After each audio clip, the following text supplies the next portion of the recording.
Apologetics seeks to give credible answers to curious questions. Jim, how do we turn teaching into training? I think every training session, before you get ready for a battle, first responders, we train because we have to go out in the field every day and put into place the things we've trained to do.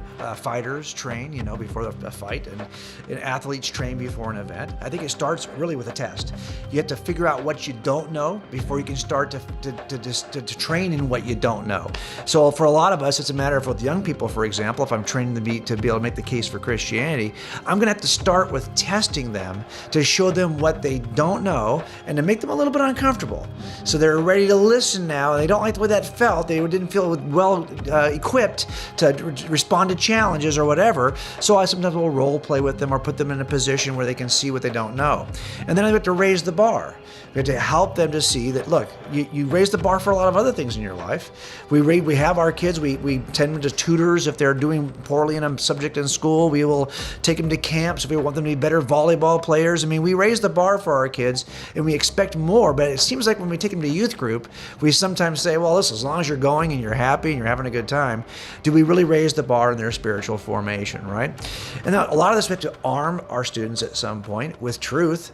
We're going to have to show them what the other side is saying, and then we're going to have to arm them with something that is true in a way that they can defend it, they can do it themselves. So I'm going to make sure that they're biblically literate. I'm going to make sure they understand every objection that's coming from culture and how to respond to those objections. And I think finally we've got to really invest, we've got to take them out into the field and into the challenge so they can put into practice all the stuff we've been doing. I think that's the foundational thing that turns teaching into training. We can do all of that talk and all that preparation, but you don't know if you've achieved anything until you actually ask somebody to do it.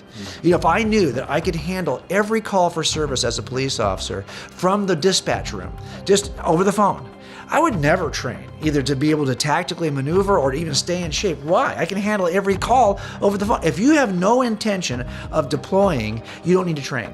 If, as the church, we have no intention of deploying, then there's no point in training. So I think in the end, we as a group, we have to deploy.